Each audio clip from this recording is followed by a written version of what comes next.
Saudara-saudara, kita akan membaca 1 Yohanes pasal ke-5 dan kita akan membaca 2 ayat yang terakhir. 1 Yohanes pasal 5, kita akan membaca 2 ayat yang terakhir. Saya membaca 20, saudara membaca 21. Akan tapi kita tahu bahwa anak Allah telah datang dan telah mengaruniakan pengertian kepada kita, supaya kita mengenal yang benar, dan kita ada di dalam yang benar, di dalam anaknya Yesus Kristus. Dia adalah Allah yang benar dan hidup yang kekal. 21. Anak-anakku, waspadalah terhadap segala berhala. Sekali lagi, anak-anakku, waspadalah terhadap segala berhala. Mari kita berdoa sekali lagi. Tuhan berkati jam selanjutnya sebagaimana Tuhan sudah memberkati jam sebelumnya. Beri kekuatan kepada kami untuk mengerti setiap kalimat, setiap nada, setiap titik, setiap huruf yang sudah Tuhan wahyukan melalui Rasul di dalam kitab suci ini. Dengar doa kami yang kami panjatkan dalam nama Yesus Kristus, penebus dan juru selamat kami yang hidup. Amin. Saudara-saudara sekalian, kita hari ini akan mengakhiri dengan tekanan kembali dengan surat 1 Yohanes pasal ke-5.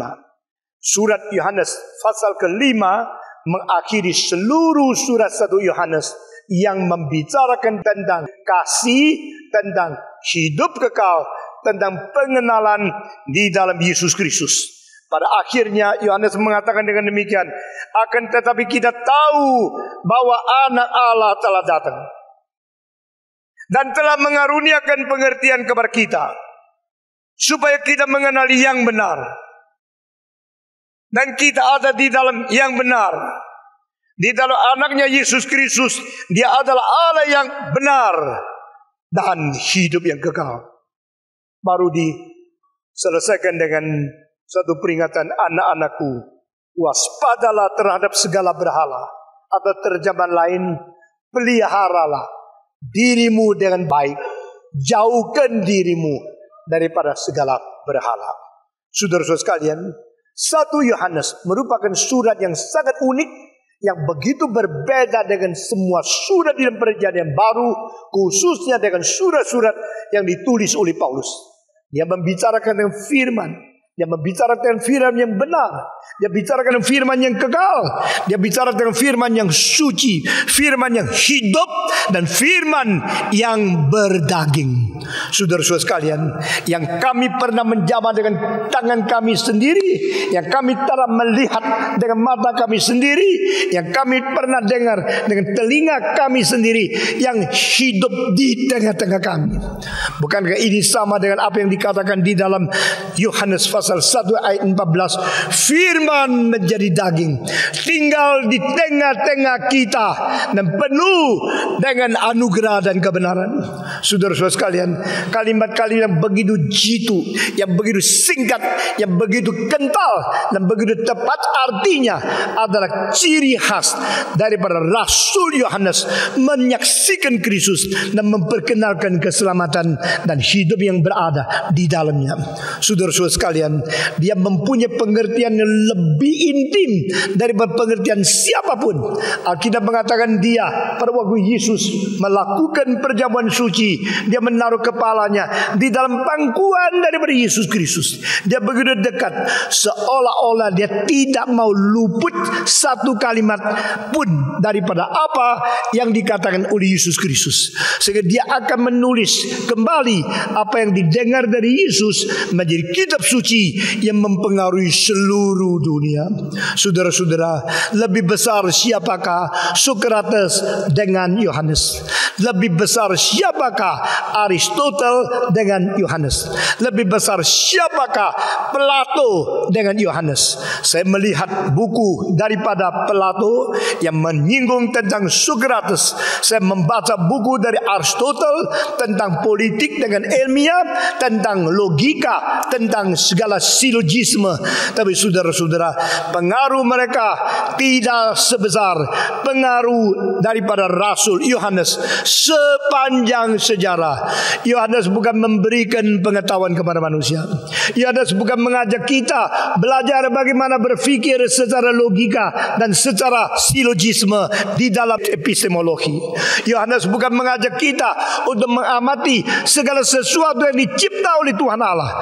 Tapi Yohanes mengajak kita untuk mengenal bukan yang dicipta, tapi Sang Pencipta.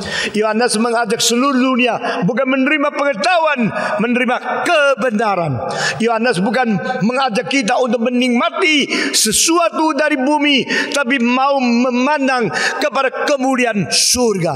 Yohanes bukan mau kita hanya melihat bagaimana hidup lebih baik di dunia, tapi bagaimana mendapatkan hidup yang kekal. Saudara-saudara, ini semua menandakan perbedaan kualitatif.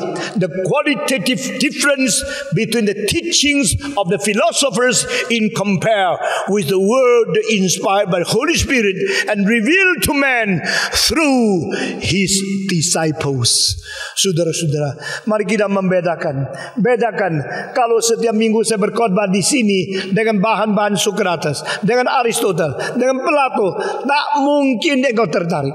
Itu bahan-bahan akademik, itu bahan-bahan studi untuk mengisi otak. Tetapi di sini firman hidup yang dikaruniakan kepada manusia. Ini adalah firman hidup kekal yang diberitakan kepada manusia. Sehingga pada ayat pertama dari pasal pertama dia mengatakan mengenai firman yang ada pada mulanya.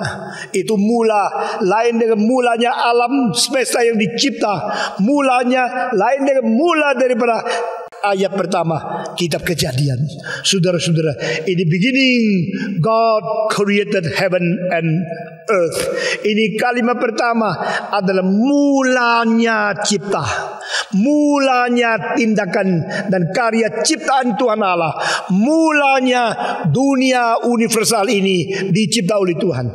Tetapi dia 1 Yohanes, mulanya bukan mulanya daripada dunia yang dicipta, tetapi mulanya yang sebelum semua dicipta adalah mulanya Tuhan sendiri. Dan mulanya Tuhan sendiri itu mempunyai kekekalan yang lampau dan melebihi, meninggi lebih daripada segala sesuatu yang dicipta oleh Tuhan. Saudara-saudara, bicara mengenai hidup yang mula sudah ada, firman yang pada dirinya ada, dan firman itu ada firman yang menjadi sumber segala hidup. Firman itu ada firman yang berada di kekekalan. Firman itu pernah menjadi daging. Firman itu pernah kita lihat dengan mata kita sendiri, pernah kita jamah, pernah kita dengar dengan tangan kita sendiri, dengan telinga kita sendiri. Firman itu aku memberitakan kepada engkau, atau terjemahan lain, yang kusalurkan hidupnya kepadamu. Saudara-saudara, dengan satu ayat itu saja, pada waktu pertama kali saya berkhotbah mengenai tafsiran 1 Yohanes pasal 1, kita memakai lebih 1 jam untuk menjelaskan ayat yang agung seperti itu. Dan saudara-saudara, setelah dia selesai seluruh buku ini, dia mengatakan kembali bahwa kita mengetahui bahwa Allah telah datang dan telah mengaruniakan pengertian kepada kitab supaya kita mengenal yang benar, dan kita ada di dalam yang benar, di dalam anaknya Yesus Kristus. Dia adalah Allah yang benar dan yang hidup dan yang kekal. Saudara-saudara, dia mengakhiri sekali lagi, sehingga seluruh kitab ini sebenarnya ada Christ-centered, berpusat pada Kristus sebagai perwujudan Allah yang kekal di dalam dunia sementara, sebagai satu perwujudan Allah yang mutlak di dalam dunia yang relatif, sebagai satu perwujudan Allah yang tidak kelihatan di dalam sejarah. Saudara-saudara, sehingga manusia boleh melihat Allah melalui apa? 3 hari yang lalu saya berseminar di Singapura, dan nanti sore saya kembali ke Singapura mengakhiri seminar dengan judul yang besar. Kalau Tuhan pimpin, saya akan mengulangi di Jakarta, yaitu iman Kristen dan agama serta kebudayaan seluruh dunia. Saudara-saudara, bedanya apa? Bedanya Kristus adalah Allah yang hidup yang datang mencari manusia. Semua agama adalah manusia berdosa ingin mencari Allah untuk melepaskan dosa. Nah, di sini di titik tolak berbeda. Satu antroposentrik dan satu teosentrik. Semua agama berasal dari manusia, tetapi Yesus Kristus berasal dari Tuhan yang menciptakan manusia. Kemarin saya harus berkhotbah jam 5 sampai jam 8 atau jam setengah 9. Lalu jam 9.15 saya harus berangkat dengan Singapore Airlines, sehingga saya tidak cukup waktu untuk masukkan barang saya, untuk masukkan ke dalam check-in. Maka saya pagi jam 7 naik taksi, bawa barang pergi ke airport, lalu taruh di situ, sudah dapat boarding pass. Saya balik lagi sepanjang hari rapat, lalu malamnya saya berkhotbah, sorenya berkhotbah kepada pemuda-pemudi GRII yang kumpul lebih 130 orang dari jam setengah 1 sampai jam 3 lebih. Rapatnya pagi, lalu sorenya masih ada lagi pertemuan dengan lain, dan jam 5 saya mulai berkhotbah sampai jam 8. Sesudah saya ditunggu di pintu, lari pergi ke airport lagi. Dan kemarin malam tiba di sini, langsung saya melihat bangunan. Saya putar di sini 2 kali, melihat bangunan sudah sampai berapa lantai dan sebagainya.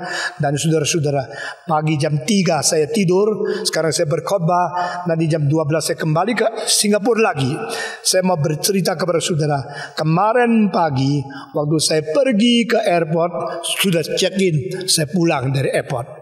Waktu saya tunggu taksi, satu taksi yang datang kepada saya, giliran saya masuk. Wah, supirnya gede sekali. Wah, itu kalau tidak first class, dah cukup dia pakai kalau di dalam kapal terbang. Kira-kira tingginya 185 cm. Saya perkirakan kira-kira badannya 160 kilo begitu. Dan dia seorang India, matanya gede, hidungnya gede, kepala gede, badan gede, tempat duduk gede, sampai taksi miring sedikit begitu. Saudara-saudara, lalu saya mulai berbicara kepada dia. Saya ingin menginjili dia. Saya mengatakan, "Sir, you are very, very, very strong man." Saya mengatakan begini. Terus dia lihat saya dengan senyum. "No lah, only very, very big man lah." Saya mengatakan, "Kamu orang yang betul-betul kuat." Dia, "Enggak, saya cuma gede sekali begitu aja." Dengan satu kalimat saja, senyum sama senyum, hati sudah mulai buka. Sudah mulai buka, saya berdoa kepada Tuhan. Sekarang saya mau menginjili dia. "Are you Hindu?" "Yes, I am Hindu." Di situ ada satu dewa Hindu yang ditaruh di situ. Lalu saya mengatakan, "Are you happy?" Waktu saya tanya, "Are you Hindu?" "Yes, I am Hindu." "Are you happy?" "Sometimes happy, sometimes not." Saudara-saudara, lalu saya mengatakan, "I'm very happy, I'm always happy." Terus dia mulai rasa heran. Ada orang begitu akrab, baru ketemu sebentar, sudah ngomong-ngomong, lalu memperkenalkan diri very happy. "How come you very happy?" "You know why? I see. Truly, you are very happy. I look, you are happy. How old are you?" 44. "And how are you?" "I'm only 67." Saya bilang, saya baru umur 67. "But you look very healthy, and you look very strong, and you look very happy." "You know what is the reason? What is the secret I'm so happy?" "I don't know. Because Jesus is in my heart." Yesus di dalam hati saya. "What is that?" Dia bilang. "Apa itu?" "Lord Jesus in my heart." "Are you Christian?" "Yes, I'm not a Christian only. I am a minister. I preach." "You come to Singapore for what?" "I come to preach. I preach to many, many people." Dan dia mengatakan, "My brother-in-law is also a Christian." Dia bilang, dia punya nyonya, punya saudara juga Kristen. "Kalau begini, saya mulai dapat jembatan sedikit." "And your wife is also a Christian. Oh, no, had a Hindu. And you, what do you think about Christianity? Dia bilang, oh, religions all good lah. Religion tell others about good and teach people to do good. So religion is good. Saya bilang religion is good. Religion is teaching good, but no one is good, including you and me. That's right. We are not good, but religion is good. Saya bicara sama dia. Terus dia mengatakan, saya mau tahu ya, itu kenapa orang Kristen itu lain sama yang lain. Kristen itu bedanya apa? Nah, saya bilang, Christian different from Hindu. In Hindu, you have many gods. Yes, too many. Dia sendiri mengatakan, terlalu banyak. Saya tanya dia, do you know how many gods in Hindu? I don't know. Now I tell you, Hindu has 360 million gods. 360 juta dewa-dewa. Oh, too many. Betul. I sometimes think, how come too many gods? Saya berkata kepada dia, it is unreasonable. India, Indian God. Chinese God. Taiwanese God. Javanese God. Malaysian, Malay God. Arab God. How come so many gods? There only one God who created all the universe and who created the same. The grass in Asia is green. In America is also green. The man in Asia is a sinner, and those people they are sin. We are sin, but you should know there's only one God, and He is not man.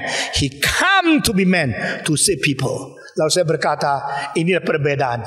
Dia mengatakan, it makes sense. Lalu saya berkata, you and me different. Sekarang mobilnya sudah dekat hotel saya, sudah harus turun. Lalu saya menghitung waktu di dalam berapa menit, kira-kira 2 menit setengah ini mesti bicara apa, pakai kalimat apa, karena mungkin tidak pernah ketemu dia sama Yesus datang lagi loh. Ini setiap kali naik taksi orang yang lain kok, jarang yang ketemu.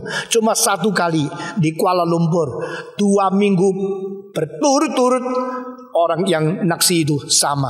Pertama kali saya suruh dia percaya Yesus, kedua kali marah dia karena yang pertama kali pura-pura, karena penumpang dia mesti sopan. Nah ini saya bilang sama, different is like this. You people from here go there, Jesus from there come here. Oh, is that so?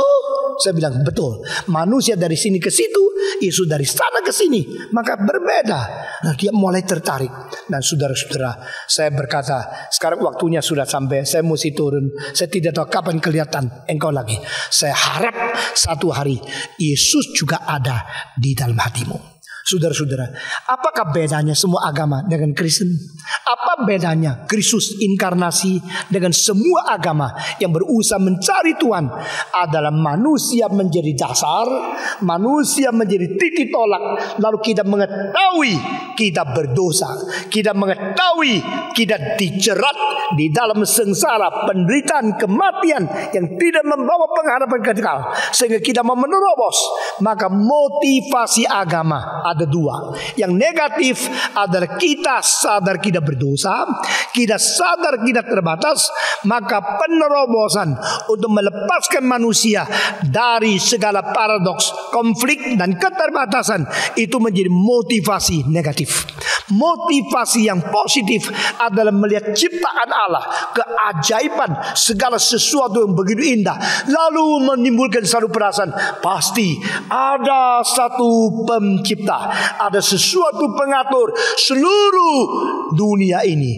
Ini adalah motivasi agama yang positif. Saya menguraikan itu di dalam ceramah-ceramah saya. Saudara-saudara sekalian, Agustinus menemukan kebesaran Tuhan melalui ciptaannya. Daud bersyukur kepada Tuhan karena ciptaan yang begitu agung. Namamu di seluruh dunia alangkah indah adanya. Tapi saudara-saudara, sebenarnya kita harus terus terang, motivasi agama yang positif hanya mungkin ditambah kekuatan dari Roh Kudus untuk melalui kunci wahyu khusus kita menginterpretasi wahyu umum. Jikalau tidak kekuatan dari itu, maka kita tidak mungkin menimbulkan satu perasaan yang mengakibatkan konklusi kesimpulan bahwa Allah itu alangkah besar keajaiban dan kuasanya. Saudara-saudara sekalian, dan di sini kita melihat bedanya Kristus dengan semua agama. Dia adalah Allah yang menjadi manusia. Dia adalah dari dunia yang kekal datang ke dalam dunia sementara, dan dia dilahirkan di palungan, dia dimatikan di atas kayu salib. Di dalam 33 tahun ini dia menyatakan hidup yang sangat berbeda secara kualitas. Saya mengatakan kepada supir kemarin, memang manusia berbuat baik, tapi manusia tidak mungkin betul-betul mencapai baik sebagai standar yang dituntut oleh agamanya. Bahkan pendiri agama pun banyak yang kurang baik. Satu-satunya memberikan tantangan moral yang tertinggi tercantum di dalam Injil Yohanes pasal 8. Yesus berkata, siapa di antara kamu boleh menunjukkan dosaku? Dan pertanyaan itu tidak mungkin mendapatkan jawaban semenjak hari itu sampai sekarang lebih 2000 tahun. Saudara, no one can answer the challenge, no one can answer the question daripada Yesus Kristus yang berkata, siapa di antara kamu yang bisa menunjukkan dosaku? Saudara-saudara, maka Yohanes bersaksi tentang Kristus. Dia memakai istilah-istilah khusus, firman, hidup, kasih, hidup kekal. Dan di sini istilah yang penting keluar, benar, benar, benar. Saudara-saudara, di dalam seluruh kebudayaan daripada orang Greka, istilah yang paling penting yaitu mengetahui. Maka mereka menyelidiki segala sesuatu. Mereka menemukan zat-zat yang berbeda di dalam elemen-elemen kimia. Mereka berusaha membandingkan berat jenis daripada semua benda yang berbeda. Mereka menemukan logika untuk mengetahui, saudara-saudara. Dan di dalam seluruh kebudayaan daripada orang Ibrani, kalimat yang paling penting adalah benar, benar, harus benar. Firman Tuhan yang benar, Allah yang benar. Ini kebenaran yang benar, pengertian yang benar, bijaksana yang benar. Tapi saudara-saudara, sayang sekali pada waktu Yesus berada di dunia, dia menegur dengan kalimat yang paling keras justru kepada orang Farisi yang tidak benar. Cilakalah engkau orang Farisi yang pura-pura. Cilakalah engkau orang ahli Taurat yang munafik. Cilakalah engkau yang palsu, engkau yang dusta, engkau tidak benar. Saya mau tanya suatu pertanyaan. Mengapakah kebudayaan Ibrani yang bergumul untuk mau mentegakkan kebenaran akhirnya menghasilkan pemimpin-pemimpin agama yang paling pura-pura? Ini membuktikan agama dan kebudayaan manusia tanpa peranakan pula tak mungkin melepaskan manusia daripada status berdosa akibat kejatuhan daripada Adam. Saudara-saudara sekalian, maka ayat yang terakhir di sini dikatakan, akan tetapi kita tahu bahwa Allah telah datang dan telah mengaruniakan pengertian kepada kita supaya kita mengenal Yesus yang benar, dan kita ada di dalam yang benar, di dalam anaknya Yesus Kristus. Dia adalah Allah yang benar dan hidup yang kekal. Saudara-saudara, puji Tuhan, kebenaran ada di dalam diri Kristus. Maka di dalam ayat ke-14 dia datang, firman menjadi daging, hidup di tengah-tengah kita, penuh dengan kebenaran dan apa? Anugerah. Saudara-saudara, jika kita hanya mau menerima anugerah saja, maka kita tidak beda dengan orang karismatik. Orang karismatik iman minta anugerah, orang reform iman minta kebenaran. Saudara-saudara, credo ut intelligas, intelligum ut credis. Ini kalimat daripada Augustinus. Aku percaya supaya aku mendapatkan pengertian, dan aku mengerti supaya aku percaya lebih lebat, lebih sungguh-sungguh lagi. I believe in order to understand, and I understand in order to believe. Saudara-saudara, Augustinus mengatakan iman dan pengetahuan seperti sesuatu pandangan jauh dan mencatat segala yang dilihat. Saudara-saudara, mata melihat tempat yang jauh, setelah dia lihat, lalu otak tanya mata, apa sih yang sudah kau lihat? Saya ingin tahu. Maka mata ini adalah iman, dan otak ini adalah pengetahuan. Iman dan pengetahuan di dalam kekristenan itu penting sekali. Paulus berkata, aku mengetahui siapa yang ku percaya. I know whom I believe. So, believe in order to know. Kita mempunyai iman supaya mengetahui. Mengetahui apa? Mengetahui mengapa sih Tuhan mencintai saya. Mengetahui mengapa sih Kristus mati begitu sengsara. Mengetahui kenapa sih saya seperti ini bisa diselamatkan. Mengetahui rencana Allah dari kekal sampai kekal itu apa. Sehingga makin beriman, makin tambah pengetahuan. Makin tambah pengetahuan, tambah makin beriman. Makin beriman, makin tambah pengetahuan, makin mengetahui, iman makin tumbuh lagi. Ini menjadi sirkulasi yang tidak habis-habis. Ini gereja reform, ini teologi reform, ini orang beriman di dalam jalur reform. Tapi saudara-saudara, paling cilaka mereka yang iman hanya mau anugerah. Sudah dapat anugerah, tidak tahu apa-apa. Pokoknya mau anugerah lagi, mau anugerah lagi. Believe in order to have grace from God, and after enjoy the grace of God, they forget and they do not understand what is the meaning of grace given to them. Saudara-saudara, di sini dikasih tahu sekali lagi, maka kita mengetahui. Mengetahui apa? Mengetahui kebenaran, bukan hanya menikmati anugerah. Apakah orang reform tidak mau anugerah? Kita mau. Justru kita sebelum beriman sudah diberi anugerah untuk beriman. Sehingga iman bukan sesuatu tindakan yang berasal dari diri kita yang berdosa. Iman sendiri merupakan satu anugerah yang dikaruniakan sebelum kita datang kepada Tuhan. Agustinus berkata, aku minta maka aku diberi. Tetapi saya mau tanya, kenapa aku bisa minta? Kalau aku bisa minta dan mintanya kepada yang betul dan minta yang betul, apakah ini bukan seru pemberian anugerah Tuhan untuk membereskan, untuk membawa aku kembali kepada Dia dengan kebenarannya? Maka dulu mana ya? Aku minta dulu baru diberi, atau aku diberi bijaksana baru bisa minta. Aku diberi anugerah sehingga aku datang kepada Tuhan, atau aku datang dulu kepada Tuhan baru minta anugerah. Dia putar-putar di dalam tulisannya. Saya baca buku dari Agustinus, baca sampai akhirnya dia mengatakan, memang benar, aku kalau tidak minta, bagaimana dia kasih kepada saya? Tapi lebih benar, kalau dia tidak kasih saya anugerah, bagaimana saya bisa minta? Sehingga keputusan dia adalah anugerah mendahului iman. Semua anugerah mendahului iman, dan iman itu sendiri anugerah. Anugerah mendahului doa, dan bisa berdoa dengan benar, meminta yang benar kepada yang benar.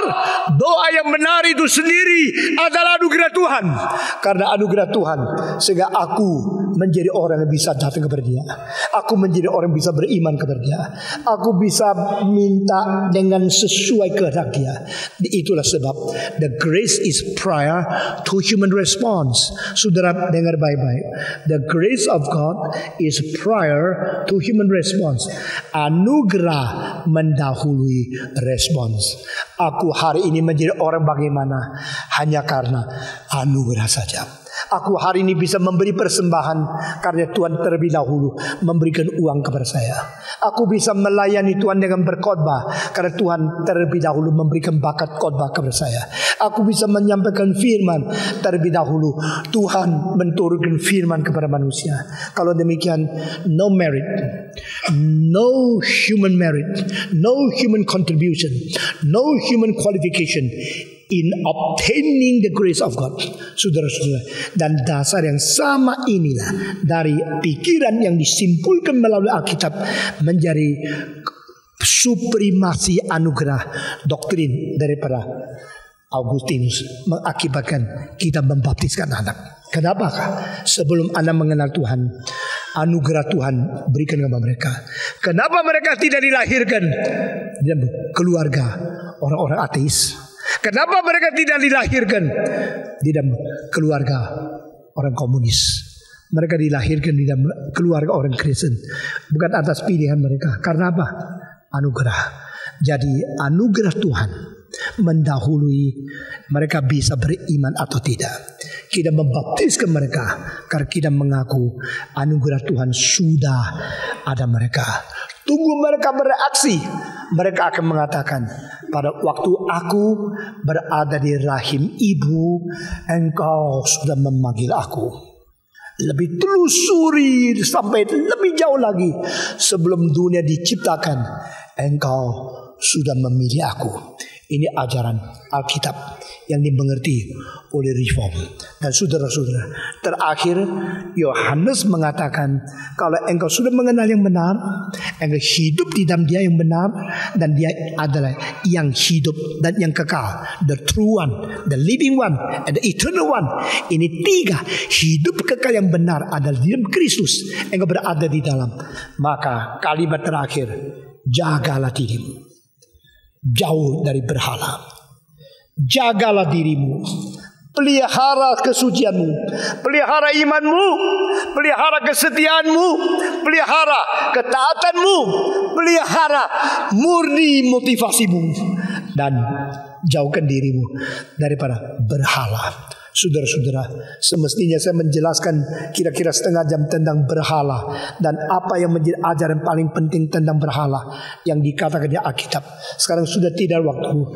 Semua yang diterima dari yang dicipta diutamakan untuk mengganti yang mencipta, itu berhala. Sekali lagi, from the created world, you take something to replace the creator. In your life, become supremacy, become most important one. That is your idol. Berhala adalah yang diutamakan oleh manusia dari yang dicipta untuk mengganti sang pencipta. Itu berhala.